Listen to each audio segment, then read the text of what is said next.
Hello and welcome to the Gooner Talk, back again with you guys for another episode of what is the Raw Reaction Show, joining you at 8 a.m. Today. It's the Raw Reaction Show because, of course, last night, well, actually, not even last night. I suppose it's last night, early hours of this morning.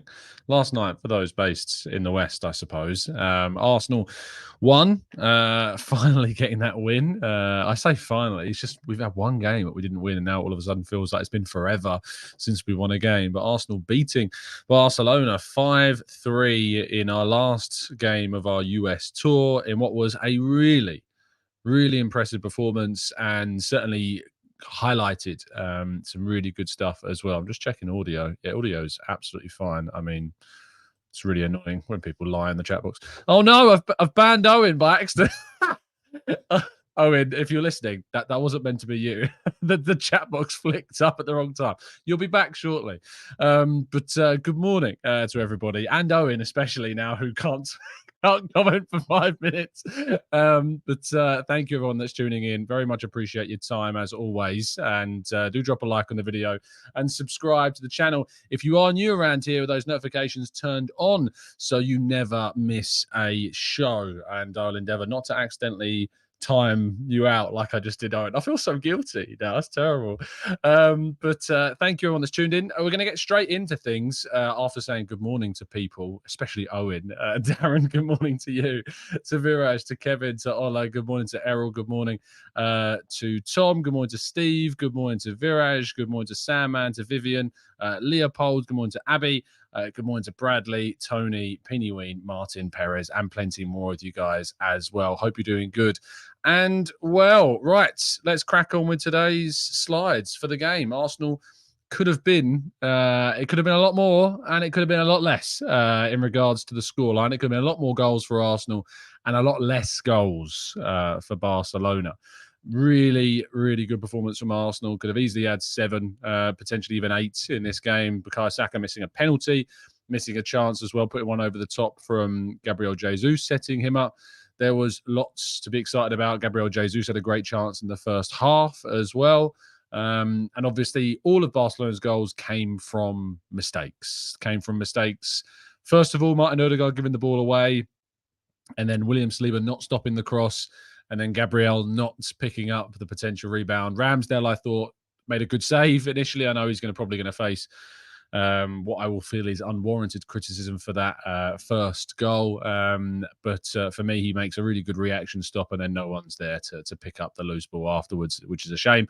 The second goal, obviously, Jurrien Timber giving away the free kick, and then Martin Odegaard turns his back. Like the number one rule, if you're in the wall, is to not turn the back, you fool. I only called him a fool because it rhymed. He's actually my favourite player, but he's deserving of criticism because you shouldn't be turning your back.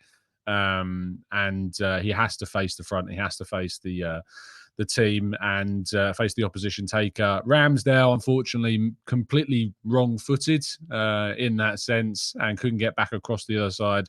I saw some people trying to levy criticism towards Ramsdale. I just can't understand that.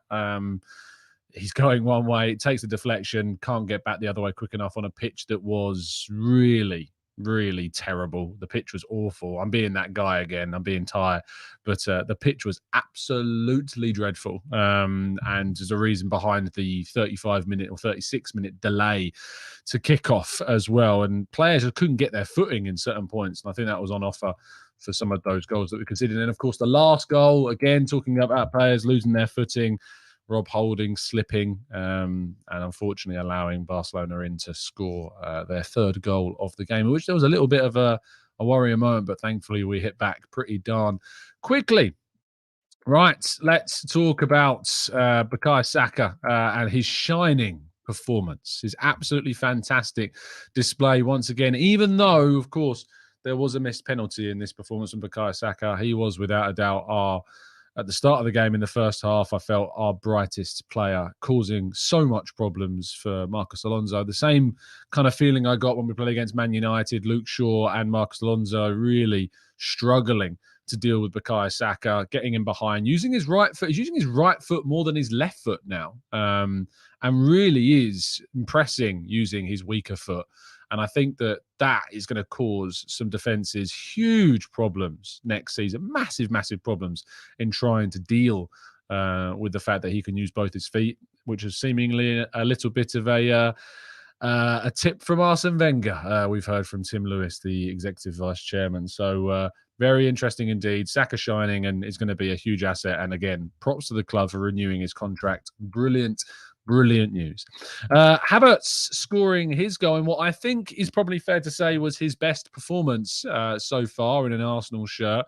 Really good to get that situation resolved to a degree. Of course, it's not perfect, but just to kind of get the confidence back into the player. That's 2 goals in 4 pre-season games, and they're not full 90-minute performances either, and he's got 2 goals across those 4 games, which is really good. Popping up at the back post to turn in Martin Odegaard's header. There was a really good pass through to Gabriel Jesus as well in the first half to set up an opportunity. He kept on moving into the box, kept on ghosting into really dangerous positions, and I think that movement is what's going to be really threatening for teams next season. Is you're not really going to know where Havertz is popping up, but those runs into the box, those movements that he's making are really good. And if we're going up against a side where we've got the ability to kind of hold defensively with a single pivot number 6 type player, I think having this dynamic of Havertz and Odegaard as potential 10s give Arsenal a lot going forwards. But it does create a dynamic where you have a lot of emphasis on the defensive midfielder to hold a bigger space. However, man of the match, without a doubt, despite Bukayo Saka's brilliant performance, has got to go to Leandro Trossard.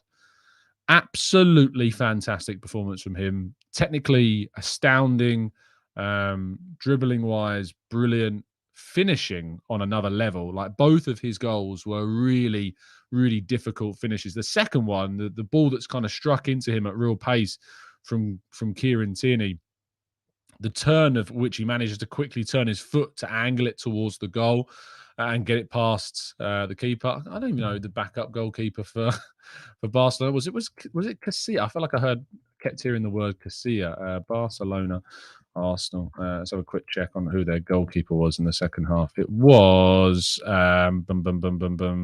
if I can find, it's not even telling me who it was. Torres, I think it was. Iñaki Peña Torres. I was thinking Casilla definitely doesn't play. Not Casillas, by the way. Casilla used to play for Leeds United. I'm assuming it was Iñaki Peña was the goalkeeper that was in goal. Casilla, Torres. I'm assuming that was him. He was wrong-footed completely by the finish from Trossard, and then you had the first goal, which was that little step over, which, by the way, was started off brilliantly. Really good build-up that came through the team. The little flick from Trossard as well. The second goal as well, the pass through from Jorginho was also absolutely excellent. Some really, really impressive kind of technical ability on display for both of Trossard's goals, from him, from Trossard, from Tierney, from Jorginho. Some really, really good stuff in both of those goals. And boy, did Fabio Vieira need that. Did Fabio Vieira need that goal at the end? He absolutely did. It was funny. I was having a conversation on social media with kind of a couple of jokey back and forths after Vieira did that really good where the ball kind of went loose in the box and Vieira sprinted in to nick the ball away and then right-footed dink over to the back post, trying to find Amaro Kojadubri, who got some minutes in the game, which was good to see. Couldn't find him, but it was a really good bit of play by him in that moment, of which I tweeted out saying that was great from Vieira. And there were some obvious kind of replies about Vieira's overall performances in the last few weeks or so, and the past season, of course, to which then almost immediately we saw Vieira pop up with what was a fantastic strike. You know, we're used to seeing these goals. He scored one. I think it was against Lyon in the mid-season break during the World Cup, where he scored that kind of curled effort. And of course, everyone remembers the one against Brentford in the Premier League as well. The guy can shoot from range, which is really, really impressive. And I hope that it gives the confidence that he needs. I hope it gives him that confidence to move forwards and continue as a key part of this Arsenal side as well. Last point before we go into more general terms on a specific performance, Jurrien Timber starting at left back. Really interesting choice by Arteta to play him at left back. I put a tweet out on my personal Twitter account at Tom Canton Media, which you can find on Twitter, or Z or whatever it's called now, X, I suppose. History of Jurrien Timber playing left back prior to today.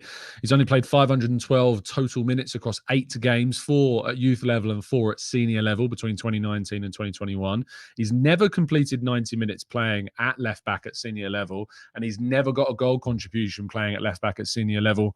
However, in those 4 games for Ajax, they did win all 4 of those, and they scored 11 goals across the 4 games that he was involved playing at left back. And I thought that Timber was really, really good. Really good in that left kind of inverted role. And I think it's great that we've now got Timber and we've got a player that can kind of compete with Zinchenko and offer you something on the right as well. What a player. What a signing. And for me, I think it's signing of the summer for Arsenal.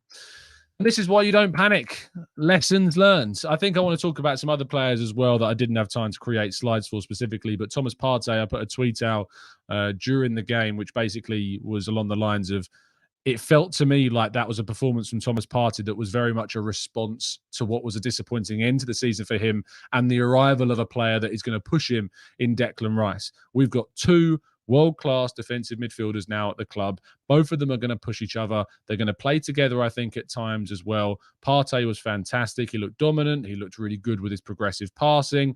And I think it was back to the Partey performances that we've seen at the highest level. I was really disappointed, actually, to see so many people misinterpret that tweet that I put out and see it as some kind of criticism towards Partey. I'm almost getting the feeling that Partey, for some people that either watch the channel or engage with us on social media, is a player that people feel cannot be criticised in any way, shape or form. And even when you come up with a positive assessment of Partey, you still get people thinking that you're criticising him. I think what people need to remember is that you need to be grounded enough to recognise when things aren't going well. And for Partey at the end of last season, it wasn't.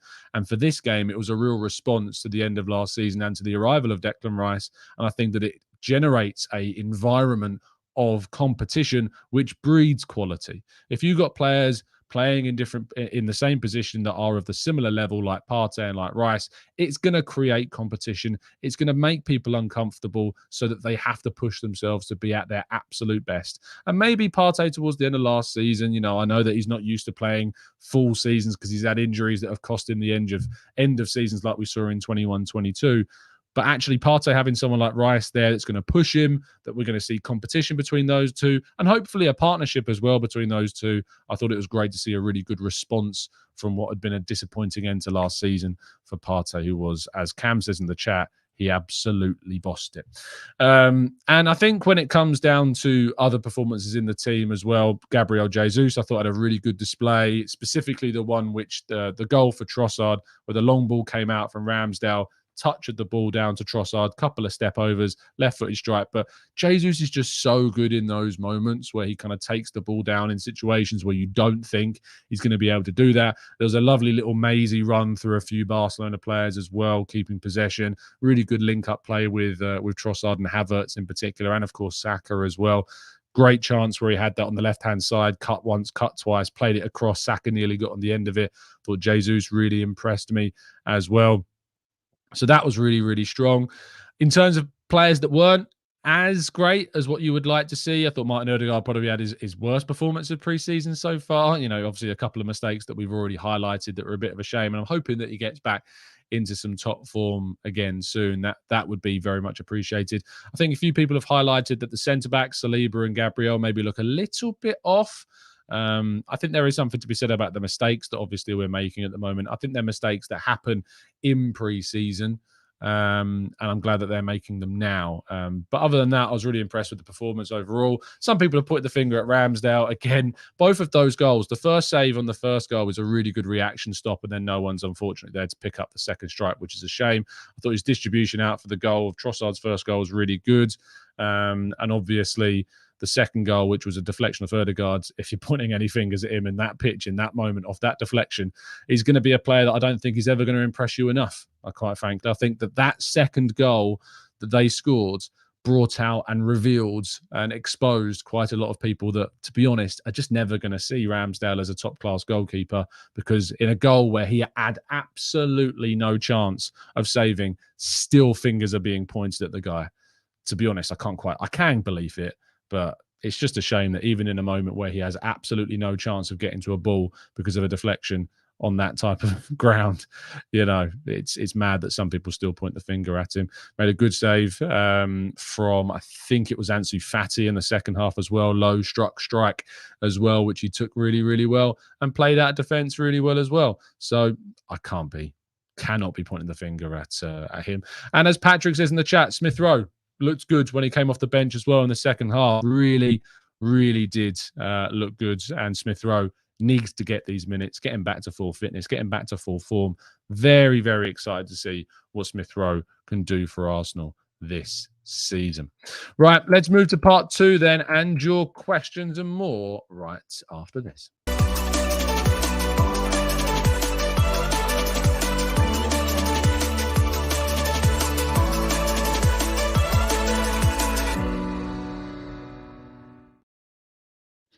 You can, of course, get your tickets to what will be something of a live Raw reaction after the game against Nottingham Forest. We'll be doing our live show in London with Harry Symeou, FK, Mike Feinberg and Bailey Keogh at the Mildmay Club in North London on the 13th of August at 5 p.m. Doors open, show starts at 6.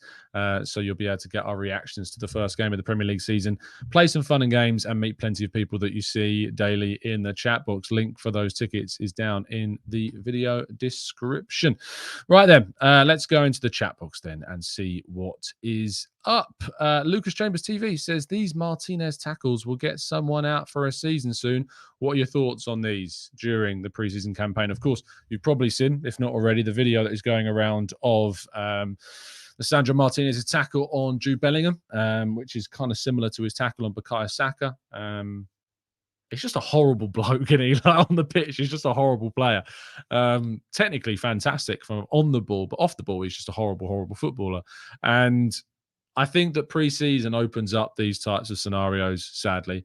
I think pre-season is a time where you see players take the opportunity to attack to some degree of the word, others with very little consequence. There's no suspensions, there's no, recompense either. And because of that, you're going to see it continue, which is a sad state of affairs, but that is the situation that we unfortunately find ourselves in regarding players like Lisandro Martinez. Manouche says, enough of the sentiments now, but sorry, high time to cash in on Smith Rowe. He is not good enough to where we want to be. Besides that, I was very impressed with Timber and Kai. Did you watch the same game? I sometimes it's mad to me when I watch a game and I obviously do these shows and I see comments that are just completely absent of any kind of realistic analysis of a performance. Smith Rowe was really energetic and great and direct. I loved his cameo. I really don't get what people are expecting. If it's like the minimum bar is, if you don't score, you're crap, mate. That's what I feel like for some people that it is. If you don't score, you're terrible. That's the way I feel. He was great. I thought he had a great performance in the second half. Paul says, hi, Tom. Do you think Saka will convert to a striker in the next 2 years? He seems to get into the box and score more often. No, I don't. I think he's just a very direct right winger, Paul. I think that he's fantastic in that role, and coming off the right-hand side, using his right or left foot, he's going to be absolutely brilliant as a right winger. Silver Arrow says, oh my gosh, I made a TGT live stream for the first time. Welcome. And I hope you're enjoying yourself here as well. Is Owen in the chat yet? Has Owen recovered from the here we go, have the shackles been taken off yet? To a degree, Owen. I'm not having you go full Owen in the chat. We can't be having that. And by the way, Owen will of course be returning with Sophie and the doc for our Eat Sleep Arsenal Repeat podcast, which I'm hoping to bring back next week. AJ says, why is Timber playing as a left back who is leaving? Because it's pre-season, we're trying things out. I think that's probably the best way to describe it. Zinchenko's not fit at the moment, and the next best inverted option could be Timber. And if we want to use Ben White, which why would you not want to? He's been fantastic. Ben White and Timber offers us something different as well. Cody says, I heard there was links that Palace are interested in Nketiah. Is there any truth to this? Personally, I think that would benefit both teams. If it is true, I hope that it's true, but I've personally not heard anything on that front at the moment. But I did see those tweets yesterday.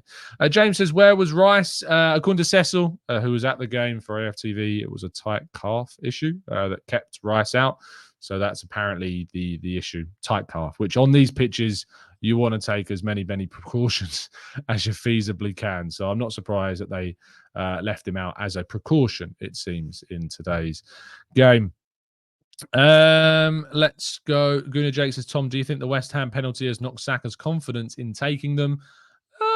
Maybe. I mean, he's come back from arguably the worst penalty situation of any player after the European Championships, and obviously the horrific reaction to that penalty. And he scored some massive ones, like against Liverpool, So I don't think players miss pens. Like, it does happen. They can't score them all. They do have some saved. The best players in the world, Messi, Salah, have both missed penalties, plenty of them.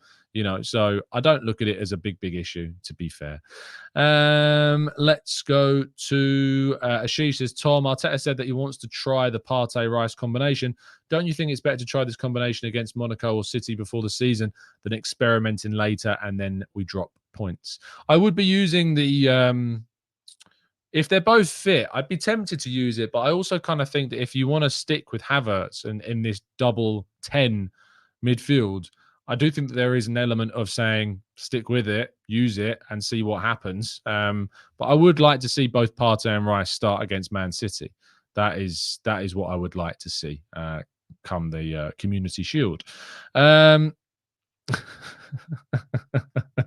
Alex has stopped lecturing your watchers. It's unpleasant first thing in the morning, but I love the show. Seems a little bit contradictory, but that's fine. But no, you won't stop me lecturing. I love a good lecture and a good rant. It's what I do best. Eli says, think we could do with one more centre-back and potentially a striker, but there isn't anyone right now I can think of that would be an instant yes. Seems average centre-backs and nines everywhere at the moment. Any ideas? I don't think we need another centre-back. I think we've got a lot of those. I think if you're going to bring anyone, it would be a right-back, and that's why Arsenal are interested in maybe bringing one in. I reported that last month. Miguel Delaney of The Independent reporting it again yesterday. There is an openness to another style of right-back potentially coming in. Balogun, says Seb. I think that Balogun is probably edging towards the exit door. Arteta said he had a small foot injury, but he didn't say that he was training alone because of that foot injury. It's important to point that out. He said he has a small foot injury and he's been training away from the group, or he's been away from the squad. That didn't say because of the injury. It was an and, it wasn't a because, so that was an interesting answer from Arteta. Maybe we'll get more clarity on that soon. Triple Kill says, hey Tom, I'm getting kind of sick of the narrative that we have a midfield problem or that it's broken. We have two great new midfielders and they've played half of football together. Let's have patience. Absolutely. People want instant reward, instant gratification, instant responses. And in reality, the likelihood is you're not going to get that.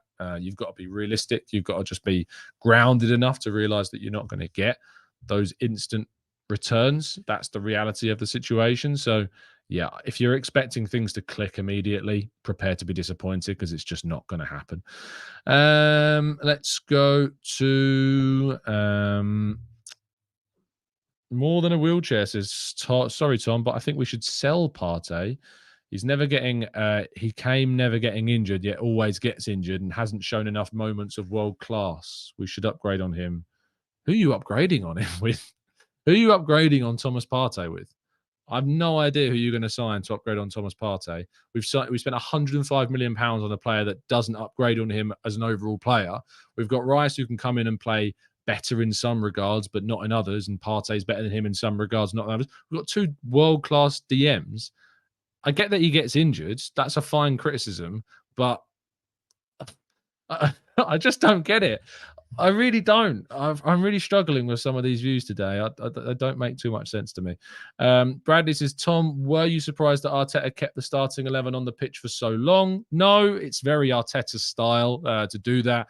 He did it last summer. He likes using his best team to get them ready and raring to go for the first games of the Premier League season. So no, it wasn't a surprise to me at all. Let's go to Peter says, personally, I don't get the comparison, but what's your thoughts on Mark Goldbridge saying that Arsenal need to follow Man United's lead and replace Ramsdale like they did with De Gea and Onana? I have a lot of time for Mark for a lot of stuff that he says. Actually, I think he's been quite grounded on Arsenal over the last couple of years, but actually I thought he was very wrong on the Ramsdale thing. I think Ramsdale is one of the most valuable and highly rated goalkeepers in the world. and we're very, very lucky to have him in the team. Pressing was good today, Lars. Yes, it was very good indeed. Very, very good. And TGP says, very important to use the exact words people say, at least for real journalists. Exactly. You should only ever use quotation marks in a tweet to quote someone word for word, unless you're using little punctual indicators to suggest that it's a casual term. An important lesson. A very important lesson. Bradley says, after seeing the games we've played pre-season, how many more players would you like to see through the door? It depends on who leaves. I still think we've got scope to bring in one attacking player, potentially one that brings competition to Bukayo Saka, but I would just bring in the one. I said at the start of the season that summer I wanted 5 or 6. Timber has basically fulfilled 2 of those roles, so it goes down to 4 or 5. You've brought in Kai Havertz, you've brought in Declan Rice, and we've kept Partey. I think for me that changes things a lot. Tierney's obviously looks like he's still staying at the moment as well. So I think another wide player doesn't look like it could be Kudus at the moment, because Chelsea are certainly leading that race, it seems. Don't rule Arsenal out, but it seems Chelsea are leading that race at the moment. So yeah, I bring in one more, I think. One more. Derek says, next time to talk with Trossard, can you ask him about his binocular celebration? He's already been asked about that. It's I think his son came up with that celebration. I think he asked his son, what do you want me to do when I score? And his son went like that. So that's what he does for his celebrations. I think he explained that when he arrived at Arsenal. Dakairai says, after this tour, sorry, I've mispronounced that, by the way, Dakairai maybe. After this tour, do you now see how Arteta wants to set up with the complexion of the attacking midfield with Smith Rowe, Fabio Vieira, Erdogan, Havertz, and a CDM? Sad that Nelson and Zinchenko are not available. We can compete with this squad. I agree. Yeah, I think the composition of the midfield is similar to last season, but obviously the Xhaka, the player that's playing instead of Xhaka being Havertz, be it Vieira, be it Smith Rowe, or Trossard, who's also played there, is playing in a more advanced role. The defensive midfield is being given more responsibility to defend, and those fullbacks are going to have to be more defensively stable as well. So I think that it's been a really good pre-season tour. I think it's given us a lot to think about, a lot of lessons to learn from, especially from the United game. But 2 wins, a draw, and a loss with still 2 more games to go. I think we've built back momentum again with that win, a really important performance, and lots to be excited about. AJ says, Tom, I'm really disappointed with the official Arsenal coverage of these games. I paid to watch them all and no way to watch the games later. The stream quality has been very poor. Big up to Kai Havertz, I assume that is. I have had no issues with the stream that I've used. I bought the pass from the Arsenal website and used that. I think Frimmy has done some brilliant work, to be honest, whilst he's been away producing content for fans, the behind the scenes stuff. Ultimately, you paid for the coverage of the games, which is what you got. I personally didn't have any issues with stream quality at all. I think, AJ, that might be down to your internet connection more than anything. I personally had no issue with any of the streams that I use from the Arsenal website across it. That's only my interpretation and my experience of using those streams, so it might be different to yours, but my streams were perfect. I watched it on my phone. I watched it on my laptop. I used both during the course of the tour. My stream was absolutely fine. So I never had a single issue with the streams. It might be, AJ, your internet connection. In terms of the coverage, I'd be interested to know what more you would have liked. You know, I'm always up for hearing solutions. So yeah, I don't know why the stream was an issue. It might be different for some people. It was, yeah, it depends on, I suppose, where you're at, or maybe it's a country-based problem. So there you go. But I had no issues with it at all. Hassat Dagain says, hi, Tom. Xavi said Arsenal played with so much intensity like it was a Champions League game. Good. You know, we were criticised for not having enough intensity against Man United, and now we're criticised for having too much intensity. So you can never win, can you? But there you go. Lars says, was Josh and Big Stan at the game? I think so. I haven't seen them, but they were at the training ground the other day. I'd be surprised if they weren't at their own SoFi Stadium for the game. So I think they were at the game, yes. let's go to Ose says, Tom, are you impressed with Havertz? I'm impressed with some aspects and I'm not impressed with others. And I think it's a very mixed bag from Havertz at the moment. I think we are enjoying some things and not others. And I think that we're learning. I think there's lots of context, lots and lots of context to talk about with Havertz, about where he's come from, the situation he's coming into, the stylistic differences, returning to a midfield role. There's always going to be question marks about a transitional period, but I've been impressed by some of the things. I've been impressed with how he's continued to apply himself after, frankly, some ludicrous criticisms of him, and frankly, like real exaggeration and hyperbole around him over this course of this thing. So have that is what I would say. So yeah, there you go. Let's go to Salou says, I don't think Rice can replace Partey. Maybe he can replace Xhaka, but Partey especially in his position. I disagree. I think Rice can absolutely eventually replace him, but I think what I want to see from them right now is playing together and competing with one another. I think that Rice is incredibly, somehow, it seems by some, underrated. I'm excited to see both of them play together. Canal says, when is the Champions League draw? I believe it's the 31st of August. I might be wrong, but I'm pretty sure it's the day before deadline day. So that's when that is. Let's go to Aditya says, hey, Tom, where does Arsenal go from the performance tonight? Forwards is the only way I've got to answer that, Aditya, is that we need to see against Monaco another really comfortable display, playing on our own pitch. That's what I'm excited to see the most again, is playing on a Premier League quality pitch again. So yeah, LJ, I've already covered this. Balogun didn't play because of a minor foot injury, is what Arteta said. Jeffrey says, Havertz is reminding me of Dimitar Berbatov, silky and lanky combined. He's got that languid style, doesn't he? Which doesn't endear himself to the majority of people. People like to see real massive energy, application, tenacious running. What I would say is a player that is of the taller variety do tend to look quite different on a football field in terms of how they move. You know, smaller players can look a lot more like Torreira, for instance, can look a lot more tenacious. So sometimes it's actually the perception of a player that can be a little bit strange. But I would like him to be a little bit more applied in his pressing. But defensively, he's had some really good stats the last couple of seasons, which show that he does defend, does apply himself. I just think he needs to show a little bit more. And that's going to change, you know, as he plays more under Arteta, as he plays more moving forwards, that is absolutely going to improve. Holdini says, Tom, can we agree that Rob Holding's slippers now placed him in the same level as John Terry and Steven Gerrard? In terms of slippage, yes, he can be talked about in terms of those players, but it was a really disappointing moment. I think one that will be sadly playing on his mind now. Yeah, real issue. John says, how excited do you think Rice is to play on the carpet for Arsenal? I think he's going to be absolutely over the moon to play on a pitch that isn't horrid, to be honest, as are the rest of the players as well. So yeah, really looking forward to seeing Arsenal play at the Emirates on Wednesday. Amira says, do you think Araujo should have been sent off? Maybe sent off is a bit harsh. It's a friendly, but I don't think he should be doing the tackles. The one on Jesus on the left-hand side that wasn't even penalised was atrocious. I don't know if anyone's seen the other video angles of it. It was an atrocious challenge, and it was not picked up whatsoever. The refereeing has been, frankly, pretty dire. I think the All-Stars game was okay, but the Man United game and this game and the Nuremberg game as well, I think the refereeing in those games was really quite Eric Dyer. Really poor. Really poor. And opened up the opportunity for players to just start scything down their colleagues and their contemporaries, which is a real shame. Marcus says, based on pre-season performances and those that have not played, who goes and how much do we get for them?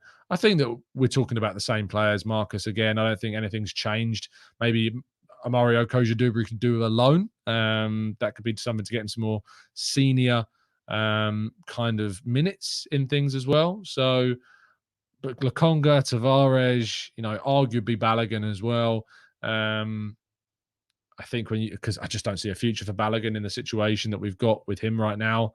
He's not getting the time, he's not getting the minutes. So it's probably best to make a significant sale of Balogun. Pepe, obviously, Cedric, Rob Holding. Austin Trusty didn't play in the last couple of games. I think he's probably going to be gone as well. So, yeah, quite a fair few. Still got to be moved on between now and the end of the summer window. Delt says, I'm disappointed to not have heard a ooh. Yeah, well, there you go. There's one. Yeah, it's I still find it mad, the things that some people complain about. It's even saying things like "ooh" is being complained about. Marquinhos did not feature, Seb. No, he didn't play. Gooner Jake says, Tom, have you considered starting a neutral fan channel? No, my life is very much Arsenal. Very, very much Arsenal. I think Dan Potts does a great job on the 12-man podcast talking about loads of different clubs. And I'm happy to feature on there as well. But yeah, I think this is going to be Arsenal and Arsenal only. That's my life. Live and breathe it, mate. Live and breathe it. Amir says, Tom, are you planning on doing a phone-in show? Probably before the season starts officially. Yeah, we'll probably do another phone-in show, and there's an opportunity to do one. Things are very busy at the moment, so it's very difficult to fit one in. AJ is happy with the window. I'd like us to sign an out-and-out number 9 next season. My choice would be Evan Ferguson. What about you? I think we need to see another season of Evan Ferguson before we start jumping on a massive bid for him. And I'm not really keen on signing players from Brighton at the moment. I think, that's a club that need to be a bit more humbled in the market somewhat as well. But let's see. Let's see what happens with the striker situation. I don't think we'll sign one this summer. I'd be very surprised if we do. Only if Nketiah and Balogun both left would we move for one, is my prediction. Maybe a versatile forward that can play at centre forward, but not an out-and-out number 9. I just don't think the options are there at the moment, but maybe I'll be proven wrong. I hope I am. I'd love to see a signed one that was really good and add something different, but I just don't see it happen. Anyway, thank you so much, guys, for tuning in. It's very much appreciated. We're going to be wrapping this one up here, so do drop a like on the video, subscribe to the channel if you're new. And if you are based in London and you'd like to come along and see the show live when we talk about the Nottingham Forest game, transfers, we play some fun and games as well. Join myself, Harry Simew, FK, Mike Feinberg, and Bailey Keogh at the Mould Made Club in Newington Green in London. It's very much appreciated for everybody that's already bought tickets. But if you would like a ticket, please do go get one down in the description. I look forward to seeing so many of you at that event, and look forward to hopefully putting on a great show for you guys. So yeah, help us out, support the channel, get a ticket, get down there, and we'll see you again very soon. Have a great day, and as always, up the Arsenal.